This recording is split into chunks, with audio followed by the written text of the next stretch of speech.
Assalamualaikum warahmatullahi wabarakatuh.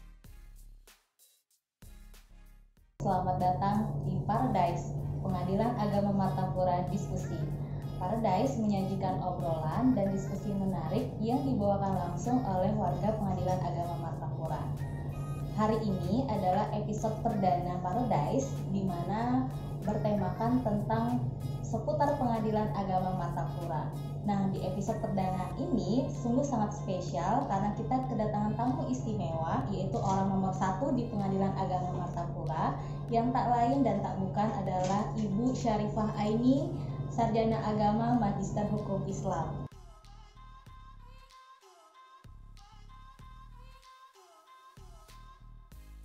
Selamat datang Ibu. Iya Mbak, selamat datang. Terima kasih. Gimana nih Bu kabarnya hari ini Ibu? Alhamdulillah sehat. Alhamdulillah sehat Ibu ya. Apalagi sekarang di tengah pandemi yang varian baru ya Bu ya, Omikron. Iya betul sekali Mbak. Kebetulan di kantor kita ini juga hari ini khususnya ya ada beberapa orang yang memang demam. Kebetulan kemarin kita baru vaksin ketiga itu vaksin booster. Vaksinnya itu Moderna, yang memang menurut Dinas Kesehatan itu efeknya adalah demam seperti itu. Tapi alhamdulillah walaupun demam, kawan-kawan masih mengantor seperti biasa, melaksanakan tugas sesuai hari kerjanya seperti itu. Jadi masih tetap semangat ya? Iya, kita doakan saja semoga teman-teman kita tetap mengatasi demamnya seperti itu Mbak. Iya Bu. Nah hari ini kan adalah episode perdana nih Bu dari Paradise sendiri. Nah tema kali ini adalah seputar Pengadilan Agama Martapura. Nah mungkin di luar sana Bu masih banyak teman-teman yang lainnya yang masih belum tahu nih kedudukan peradilan agama di Indonesia. Bisa diceritakan nggak? Baik Mbak, terima kasih. Berbicara tentang kedudukan peradilan agama di Indonesia ya. Sebagaimana kita ketahui pada pasal 24 ayat 2 Undang-Undang Dasar Negara Republik Indonesia tahun 1945 disebutkan bahwa peradilan agama itu adalah badan peradilan yang berada di bawah lingkungan Mahkamah Agung yang bersama dengan badan-badan peradilan lainnya, yaitu seperti peradilan umum, peradilan tata usaha negara, dan peradilan militer yang bertugas melaksanakan kekuasaan kehakiman untuk menyelenggarakan peradilan dan keadilan seperti itu. Hanya saja badan peradilan agama ini adalah peradilan khusus bagi orang-orang yang beragama Islam seperti itu. Jadi peradilan agama ini di bawah naungan Mahkamah Agung ya Bu ya? Iya betul, kedudukannya sama dengan badan peradilan lainnya. Ada 4 lembaga peradilan di bawah Mahkamah Agung, yaitu peradilan umum, peradilan agama, pengadilan tata usaha negara, dan peradilan militer. Kedudukannya adalah sama. Kalau tugas dan wewenang dari pengadilan agama sendiri itu apa? Kalau tugas dan kewenangan pengadilan agama sama dengan tugas pengadilan lain ya. Peradilan lain adalah menerima, memeriksa, mengadili, dan menyelesaikan perkara yang diterima. Hanya saja perkara yang masuk di peradilan agama ini seperti yang saya sampaikan di awal tadi adalah perkara-perkara tertentu atau perkara khusus bagi orang-orang yang beragama Islam. Di mana kita bisa melihat kewenangan peradilan agama ada pada pasal 49 Undang-Undang Peradilan Agama.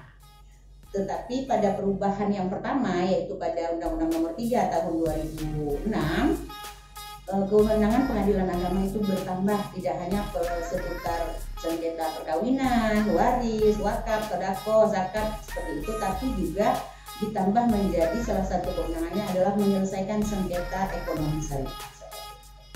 Oke, baik Bu.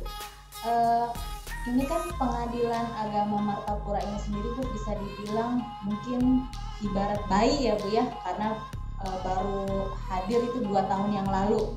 Itu tepatnya tahun 2018. Iya, betul. Itu bisa diceritain sedikit gak Bu awal mulanya Pengadilan Agama Martapura ini? Oke, baik Mbak, terima kasih. Pengadilan Agama Martapura ini diresmikan oleh Ketua Mahkamah Agung yang lama, yaitu Bapak Profesor Dr. Haji Muhammad Hatta Ali. Berdirinya Pengadilan Agama Martapura adalah serentak dengan 85 satker baru berdasarkan Surat Keputusan Presiden nomor 15 tahun 2016 yang operasionalnya diresmikan secara resmi oleh Bapak Ketua Mahkamah Agung pada waktu itu, Bapak Profesor Dr. Haji Muhammad Hatta Ali, yang bertempat di Kabupaten Kepulauan Talaut di Kota Melongoan. Lumayan jauh waktu itu Mbak. Kebetulan saya termasuk juga salah satu perintis satker baru, tetapi bukan Pengadilan Agama Martapura waktu itu. Saya ditugaskan sebagai perintis satker baru juga di Pengadilan Agama Muko-Muko di wilayah hukum Pengadilan Tinggi Agama Bengkulu.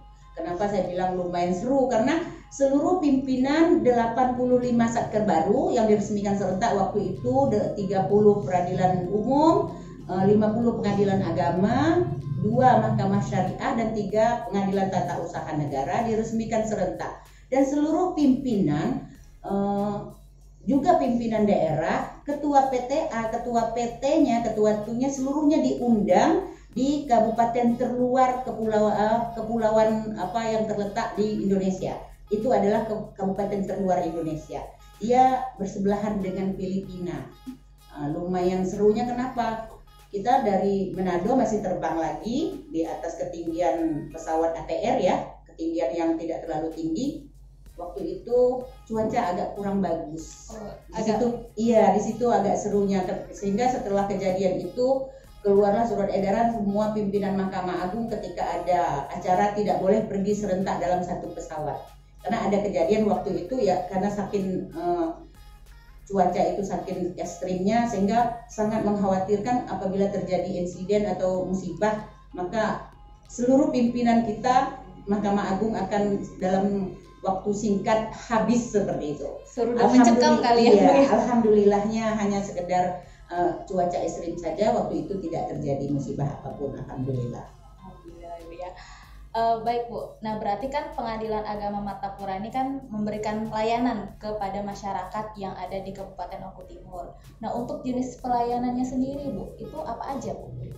Jenis pelayanan yang diberikan kepada masyarakat Oku Timur yang ada di Peradilan Agama Martapura ini adalah sama seperti pelayanan-pelayanan di pengadilan agama lainnya Mbak, seperti perkara masalah sengketa perkawinan, seperti gugatan perceraian, izin poligami, dispensasi menikah, isbat nikah, dan lain-lain, juga sengketa waris, harta bersama, seperti itu.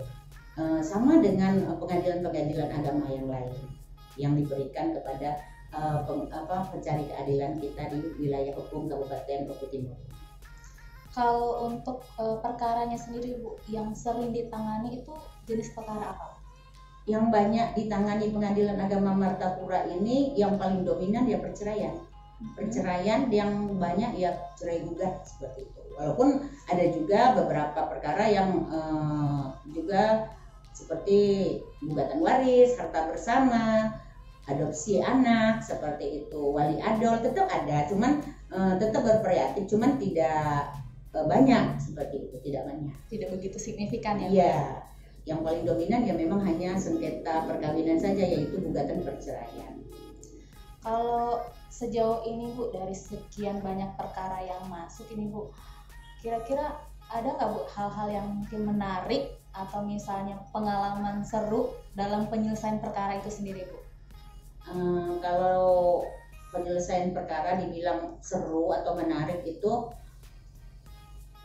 ya pasti ada lah ya, tetapi pada dasarnya majelis hakim atau tenaga teknis yang bersidang, majelis hakim itu kan melaksanakan atau menyelesaikan perkara itu kan sesuai hukum acara yang ada gitu ya, tidak boleh melenceng dari hukum acara yang ada. Cuman memang kadang ada saja kejadian yang unik, misalnya seharusnya perkara ini sudah selesai, seperti contoh soal kemarin seharusnya perkaranya sudah selesai, tahu-tahu pihaknya positif COVID seperti gitu, sehingga persidangan harus diundur. Atau ketika kita melaksanakan pelaksanaan sidang di tempat, tahu-tahu objek yang bayangan kita bisa dijangkau, tahu-tahu ternyata harus melalui sungai, tetapi alat transportasi tidak tersedia seperti itu. Sehingga tidak mungkin kan majelis hakimnya harus berenang kan begitu dengan melalui sungai yang kedalamannya seberapa kita tidak tahu. Yang seru lagi kadang kalau ada perkara wali adol misalnya, tarik-tarikan calon pengantin antara wali seperti itu. Itu mungkin salah satu yang menariknya dalam penyelesaian perkara. Jadi banyak tantangannya ya Bu ya dalam penyelesaian perkara yang ada di sini. Sekali. Nah Bu, terakhir nih Bu, kira-kira apa sih Bu yang menjadi pembeda antara Pengadilan Agama Martapura dengan pengadilan agama yang lainnya? Apa ciri khas kita? Ciri khas pengadilan, kalau dibilang ciri khas seperti apa maksudnya itu Mbak? Mungkin yang unik atau inovasi apa Bu yang ada di Pengadilan Agama Martapura itu? Unik ya, unik itu kan sebuah penilaian ya. Kita katakan unik itu berdasarkan penilaian kita. Seperti halnya untuk mengatakan seorang cantik itu kan relatif, tergantung kita dari sudut pandang mana kita menilai. Kita mengatakan keunikannya itu dari sudut pandang mana kita menilai keunikan PA Martapura. Saya selaku pimpinan tentu mengatakan PA Martapura memiliki banyak keunikan dibanding satker-satker lain. Itu semua karena banyaknya ide-ide kreatif dari tim mantap kita. Ibu menyebut tim PA Martapura adalah tim mantap kita. Seperti ada beberapa inovasi, seperti inovasi pepaya misalnya, itu waktu itu dibuat dalam rangka memutus tali rantai penyebaran COVID karena waktu itu pandemi lagi mewabah, sehingga kita sangat membatasi pengunjung. Sementara masyarakat untuk meminta penjelasan tentang berapa biaya panjar yang harus mereka keluarkan ketika mengajukan perkara, maka tim kreatif kita waktu itu yang punya ide membuat inovasi pepaya adalah Kasub IT ya, Pak Arman. Muncullah ide beliau, kebetulan ikut diklat PKA ya, ikut diklat PKA untuk membuat inovasi itu, sehingga Ibu sangat setuju dengan adanya aplikasi itu. Satu, dapat memutus tali rantai penyebaran COVID, tujuannya. Kedua, bisa mengurangi adanya praktek calo liar, karena wilayah hukum PA Martapura ini lumayan luas. Masyarakat kita ini cenderung ingin terima jadi seperti itu. Malas datang ke pengadilan karena jarak tempuh yang jauh, sehingga mereka lebih senang melalui jasa mohon maaf kalau kita sebut jasa calo seperti itu ya, jasa calo. Sehingga untuk menghindari itu Pak Arman membuatlah inovasi pepaya. Inovasi itu sudah kita launching, sudah kita sosialisasikan dengan masyarakat. Alhamdulillah dengan mengklik pepaya di website kita, masyarakat bisa mengetahui berapa biaya panjar yang harus dibayar ketika mau mengajukan perkara, dengan tidak perlu lagi harus datang ke PA Martapura. Itu salah satu inovasi yang dibuat oleh tim PA Martapura. Terus ada inovasi-inovasi lain lagi, aplikasi Pindang misalnya. Pindang adalah pengembangan dari antrian sidang punya Pak Aco. Hanya yang unik di Pengadilan Agama Pindangnya Pengadilan Agama Martapura ini, elektronik antrian sidang ya, maksudnya Pindang itu tidak hanya terbatas mengambil antrian terus slot jam berapa, tetapi karena PA Martapura ini satker baru yang hanya mempunyai ruang sidang satu, sementara dalam satu hari itu tidak hanya satu majelis yang bersidang.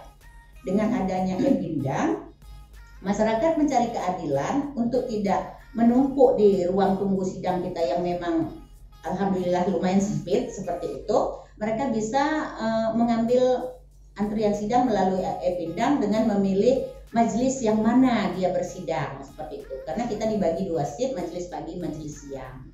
Tinggal dia kalau misalnya yang sidang hari Selasa, majelis saya dengan C berapa. Kalau memang dia majelisnya majelis A itu di slot pagi apa slot siang seperti itu. Itu yang membedakan antara antrian sidang Badilak dengan antrian sidang yang ada di PA Martapura.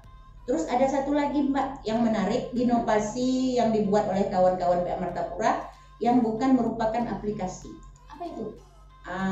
Namanya adalah Pahmanjau. Pahmanjau itu adalah berasal dari bahasa Komering ya, karena masyarakat pencari keadilan di Martapura ini mayoritas masyarakat Komering. Jadi Pahmanjau itu PA Martapura Haga melayani dan menjangkau anjak jauh seperti itu kan. Jadi maksudnya itu melayani dari jarak jauh. Tahun yang lalu Pahmanjau ini kita menggunakan kerjasama dengan camat ya, kita menggunakan kantor camat, aula ruang camat, kita memberikan pelayanan jarak jauh, memberikan produk seperti itu, memberikan akte cerai, sisa panjer, tapi menggunakan aula kantor camat. Alhamdulillah sebagai inovasi pengembangan daripada Pahmanjau itu sendiri, di tahun 2022 ini tim kreatif PA Martapura juga mempunyai ide bagaimana kita mengembangkan aplikasi itu. Kita kalau di tahun lalu hanya sebatas pemberian produk, kalau di tahun ini kita tidak hanya pemberian produk saja Mbak, tetapi kita juga menerima perkara, membawa petugas pos bakum, selain memang kita mengadakan sidang di luar gedung seperti itu. Itu pengembangan dari Pahmanjau. Jadi masyarakat di wilayah Oku Timur dari bagian Belitang tidak perlu lagi datang ke sini untuk mendaftarkan perkaranya, cukup datang ke gedung balai sidang kita yang dalam bahasa Belandanya disebut Zittingplat ya. Kita datang saja di sana, kita buka setiap hari Selasa dan Rabu, melayani mulai dari penerimaan perkara, pembuatan gugatan bagi masyarakat yang belum mempunyai gugatan, termasuk pemberian produk dan pengembalian sisa panjer, dilayani di sana di setiap hari Selasa dan Rabu seperti itu. Jadi kurang lebih ada 3 tadi ya Bu ya, inovasi dari Pengadilan Agama Martapura yang mana bisa memfasilitasi masyarakat Oku Timur dalam berperkara ya Bu ya. Ya betul sekali. Ada juga aplikasi kita yang merupakan hasil karya tim kreatif kita juga, yang merupakan karya dari salah satu pegawai PPNPN kita, yaitu aplikasi untuk mengetahui bahwa itu akte cerai keluaran PA Martapura atau bukan. Kalau sekarang kan sudah ada punya Pak Aco ya, akte cerai aplikasi punya Pak Aco. Dulu sebelum punya Pak Aco ada, PA Martapura sudah menciptakan itu. Seperti itu. Jadi akan bisa kita ketahui apakah akte cerai itu asli atau palsu. Sehingga kalau bukan PA Martapura yang mengeluarkan, dia tidak bisa terlacak seperti itu. Wow, luar biasa sekali. Begitu banyak inovasi yang memudahkan masyarakat Kabupaten Oku Timur untuk berperkara di sini, dan sebagai tindakan preventif juga ya tadi ya Bu ya, untuk mengurangi calo-calo yang kesini ya Bu ya. Iya. Betul sekali Mbak. Itu makanya kita memberikan inovasi yang bukan merupakan aplikasi Pahmanjau tadi, karena salah satunya adalah wujud pelayanan prima kita kepada masyarakat Oku Timur, juga untuk memutus mata rantai seperti itu. Tidak perlu mereka datang jauh, mengeluarkan biaya seperti itu. Oke Bu, terima kasih Ibu sudah bersedia hadir di episode perdana Paradise. Oke, dengan senang hati Mbak. Ibu kalau misalnya diundang lagi jangan bosan-bosan ya Bu ya untuk Siap, datang. dengan senang Karena hati. ini masih akan ada episode-episode berikutnya nih Bu. Oke, terima kasih juga buat teman-teman sekalian yang sudah bersedia menonton episode perdana Paradise. Jangan lupa untuk like, subscribe, komen di YouTube channel kita Para TV, dan juga share ke teman-teman kalian semuanya. Oh ya, ada bocoran sedikit nih untuk episode berikutnya nih Bu, akan ada dialog interaktif. Jadi pantengin terus YouTube channel kita Para TV. Oke, demikian. Wassalamualaikum warahmatullahi wabarakatuh. Waalaikumsalam warahmatullahi wabarakatuh.